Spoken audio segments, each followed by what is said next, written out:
Ito guys, dyan sa amin, kung napanood niyo yung mga videos natin, so every Sunday, may parang mini palengke.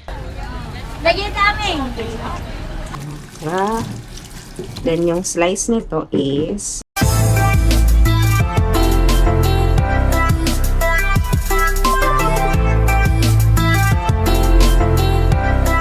morning mga kanegosyante.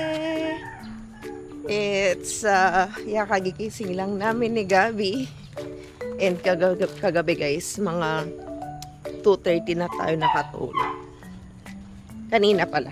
So, it means 3 hours lang yung tulog natin. So, ngayon, punta tayo dyan sa labasan. Kasi, tignan natin kung ano yung pwede nating mabili. So, may nagbebenta na din dito ng kanila flowers. Ayan. So, ano kayang merienda natin? Tingin tayo dito.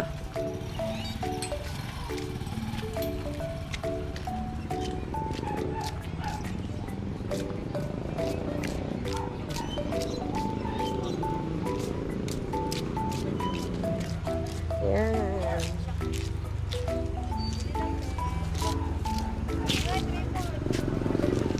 Ayan, pagkain na. Gusto mo yun, be? Yung puto.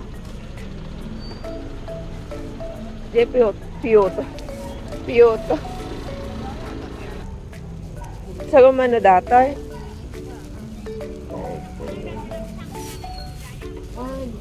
Ano ito? Kakanin. Ito lang. So guys, nakabili kami ng puto. Now, wait lang. Ibili tayo na tignan natin kung may arroz caldo guys.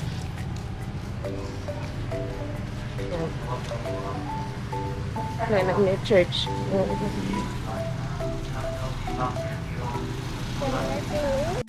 So ayan guys.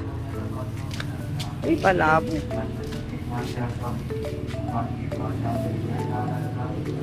Sopas. Sopas. Gusto mo sopas? Longi. Sa arroz caldo ata ito. Gusto ko ng arroz caldo. Sopas gusto mo? Sopas kan arroz caldo mo? Well. Well.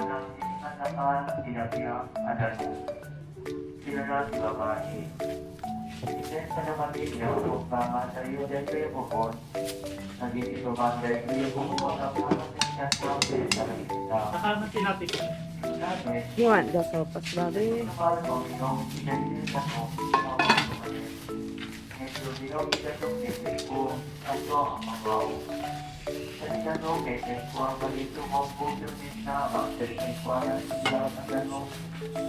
Nag-video na ka na eh. Sige lang.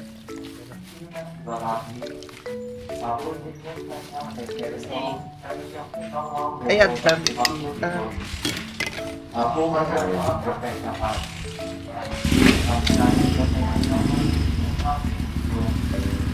With egg po?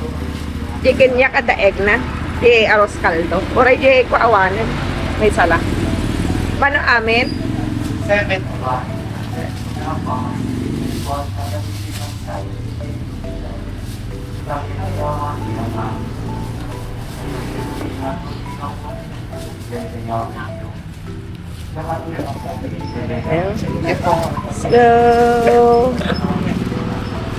So guys, andito kami ngayon, nagpipiknik ulit. So every morning, nagpipiknik kami ni Gabi.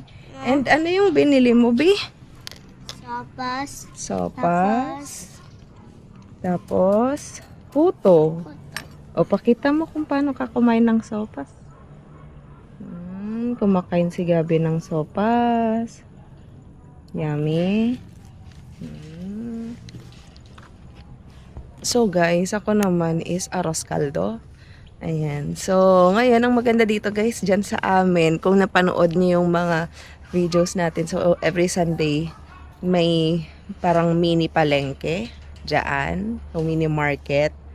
And may mga nagbebenta ng fish, ng ano pa ba? Fish, vegetables, fruits, meat, ayan. So, yun. And, yeah. And mura din naman yung mga benta nila kasi nga, minsan, nanggagaling pa sa daya or yung mga nandyan sa may hillside. Ayan. So, kain muna tayo guys. And then, ano kayang gagawin natin today? Mag-plant? Let's see. Kasi may tinatapos kasi How ako. about magkuha? Magkuha ng mga ano oh. Yan ano ngayon ni Mima. Ano? Yan plant niya doon. Lalaki na. Kasi anong oras na ako nakatulog. Pero may tinatapos kasi ako na another channel. Ayan. So, kain muna tayo. And then, breakfast muna tayo. Then, breakfast ka na din. Bakit lagi na kinakagat? Hindi ka Is that all? Paskaldo. Can I Yeah. just try it? So guys, magdidig tayo para sa ating ampalaya. So, dito na lang natin ilagay. Kasi mainit, ganun. Ito. Yeah, dito na lang. Tapos kasi, yung part dito, nandito yung mga melon. So, I'm thinking na dito na lang natin ilagay. No? Dito na lang. So, mag-bake tayo guys. Sa mga previous na videos natin guys, 'di ba? Meron na akong sili, meron na akong kamatis. Ngayon, magdidig naman tayo, gagawa tayo ng hole. So, para maging compact ba, hindi maalis yung loam soil na sako dyan. So, magpaplant tayo ng ampalaya. Yun nga lang, wala pang seed ng ampalaya, pero in preparation, maglalagay na lang din tayo dyan. So, medyo mabigat and mahirap pala yung pagdidig. So, paano na lang yung mga karpentero guys? And even ito, so, paubos na yung loam soil natin. So guys, dito, ayan. Alisin natin yung mga nandito niya sa tip. Ayan. Yung mga nasa tip. So, nagpa-flower na talaga siya, oh. Kahit maliit pa lang. Ayan. So, ganito din actually yung ginawa ko sa isa kong chili. So, yung mga iba, nag-grow pa. Ayan. Ang init na. So, yan guys. Pasok muna tayo kasi mainit na. And yeah, magwalis siguro tayo sa loob ngayon. Samahan niyo akong magwalis. So, ito yung gamit namin walis. Actually, hindi ko ginagamit yung vacuum. Kasi, ginagamit yun sa box house. So, walis yung ginagamit namin to clean the house. Yan.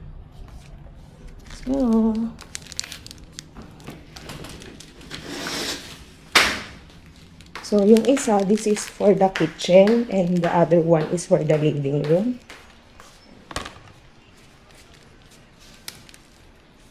So, guys.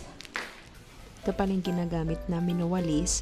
Actually, mayroon kaming vacuum kaso hindi ko ginagamit dyan mismo sa bahay yung vacuum kasi mainly dun lang sa box house. So, ayoko naman ma-mix. Kung, syempre, hindi din natin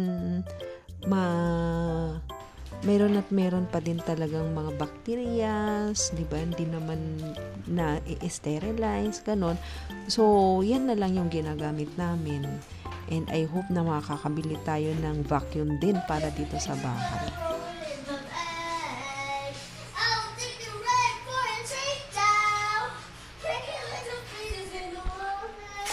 Guys, sisilipin namin sina uncle dyan kasi naglilinis sila dyan Pati si Papa nandyan din. So, may mani eh. Oh, mani. Mani, ma'am. Ah, dami. Sa gamano nga ito? 120, ma'am. May sanga limon. Ay, 120. Ma'am. Oh, nawan di ka. Mas 140. Tara, tignan natin doon. Malaki, ma'am. Saan kaya sinaangkat? So guys, silipin namin sinaangkal dito. Ang dada, uncle. Sina Papa. Saan sila? Ay, andun sila, oh. Dito, baby. Kat na kung na eh. Adatada. Lagi namin. Alaman na. Guys, hindi namin nakita si Papa. So, ayun. Balik muna tayo dito. Mainit agaw ako. Nag-edit ako para sa new vlog. New channel natin, which is nasa Finance Niche. Yeah. So, ngayon, samahan niyo akong bumili ng kalabasa. Diyan sa labas. So, wala nang san ngayon, guys. Mani karabasa yan, te. Karabasa. Ano alam yan, ma'am? Madapit lang. Dahil lang. Tatanong, ma'am? Well, nga mo sa... ma'am. Pinsi. At may sape nga kastoy. Ang karabasa. Pepchay. Day tingay ko, mano day kastoy mo, ma'am. Depende, ma'am, di kilo. 100 kaming kilo, ma'am. Day lang may isa.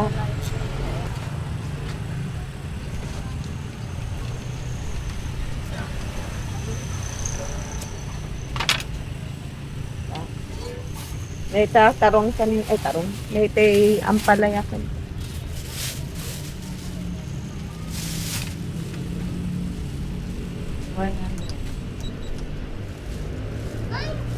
$20, ma'am.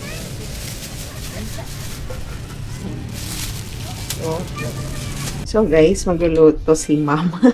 Anong tawag nun?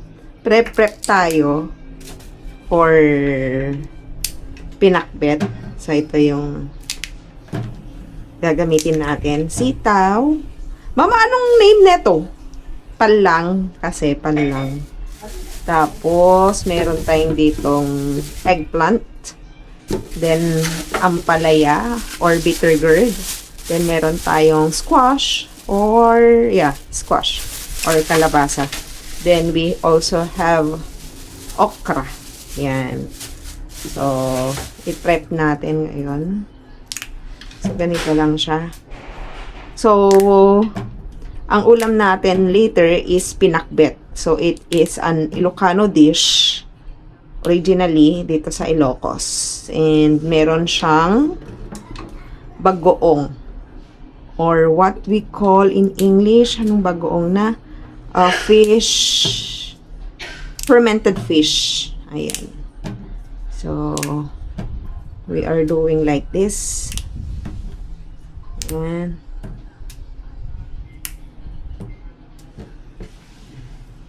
This one.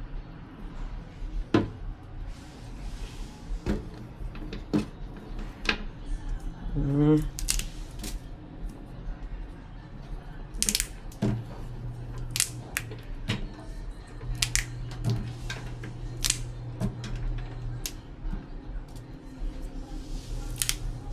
Then we will wash.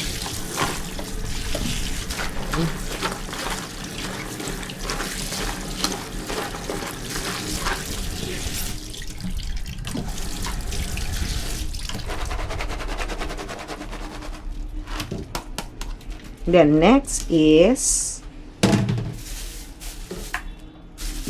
this one.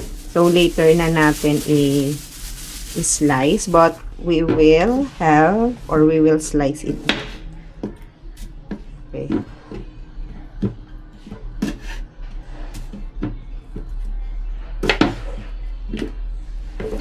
So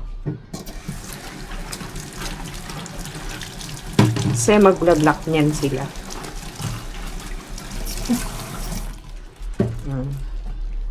Then next is okra.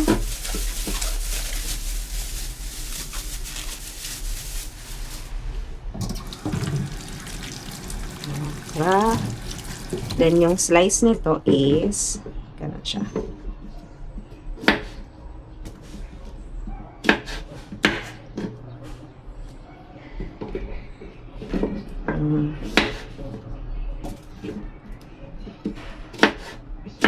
Wait lang. Is yung bitter gourd or yung ampalaya.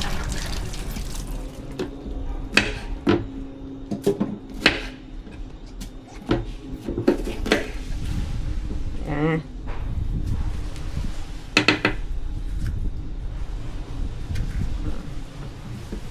This one.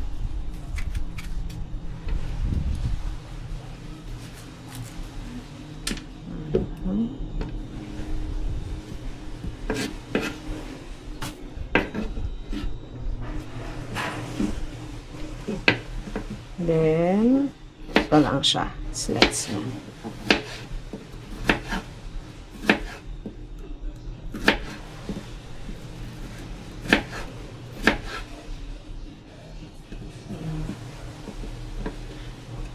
So, we can also slice it like this.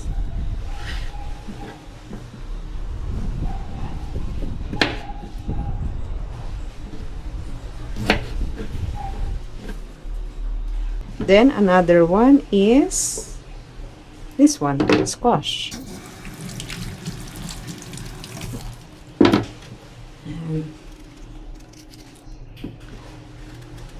Okay.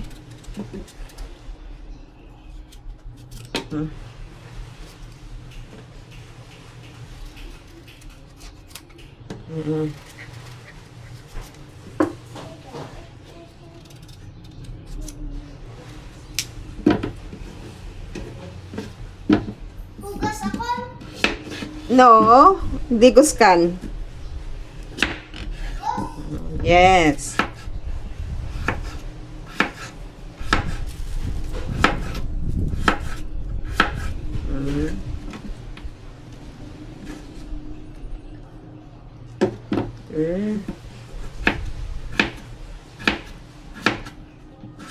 Oops. And next, ito guys. Palang. I don't know kung ano yung English nito. But yeah, it's also vegetables. And konti lang yung i-slicein natin nito. So, ito lang siya. Then, this one. Half lang. And,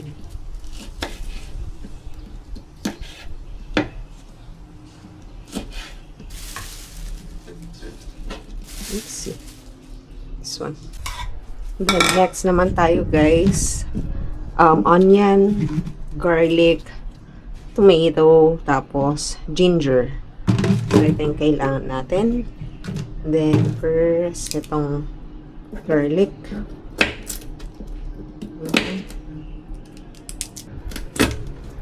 Okay.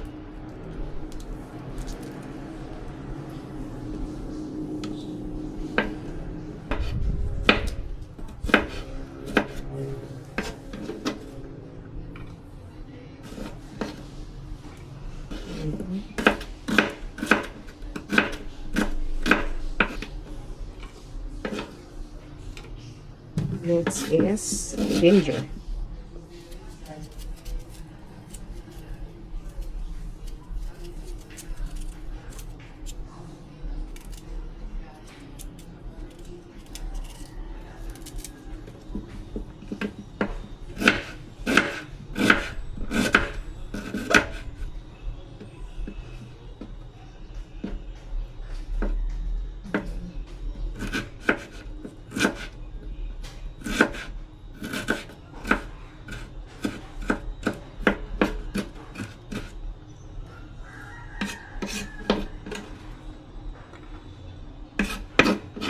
do this.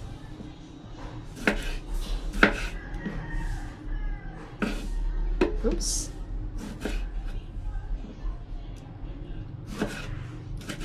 So, ito na guys yung gulay natin.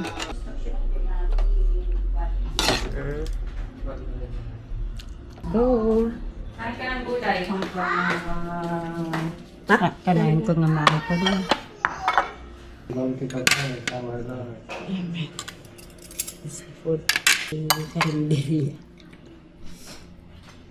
Siyempre kahit na ka rice. Ang tira sa nag-drink ko. Ko.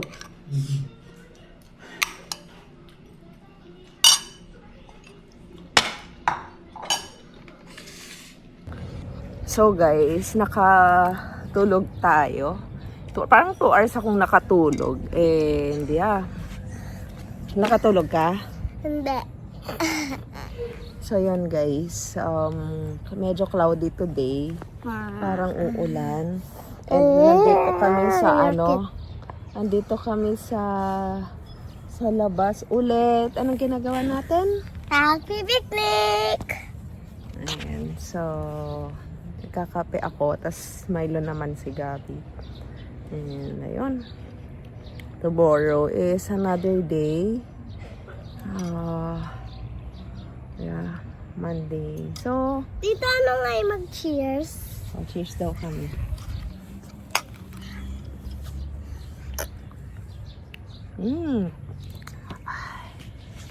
So, yun. So, ganito lang kapag weekend, no? May gagawin sa umaga, mag-garden, wait lang talking. Mag-garden, tapos pupunta sa labas, then may gagawin sa desk, sa computer, ayan. Hindi ko pa nataas yung gagawin ko, but yeah, hopefully matapos ko siya today. Oh, may sasabihin ka? Tapos, pag sa weekend, kakain ako ng mashed potato. Ano yung masarap yung kinain mo kanina? Mashed potato. Mashed potato with butter. So, yun guys. And, yeah. Living in the province, dito sa Philippines is, alam mo yun, yung mafe-feel mo talaga na, for me kasi, how, parang nag-stay din ako, or nag-stay din kami ni Mick kasi doon sa Manila for quite some time. And kapag weekend, parang weekdays pa din kasi syempre madaming tao, ganun. So kapag ka dito sa province, silent, hindi naman silent pero kalmado lang, ganun. Yeah. Maganda din kasi dito sa amin kasi city siya pero mafe-feel mo pa din na kalmado. Yan. So, thank you so much guys and I hope na suportahan nyo kami sa vlog namin and yeah, this is our life living here in the Philippines after ilang years? 21 kasi kami 5 years na kami dito from working sa Germany. Yun. And now we're working, not working the hospital but working at home. Yan, working from home na kami full time. So, yun lang naman. Thank you so much and have a good day. Bye!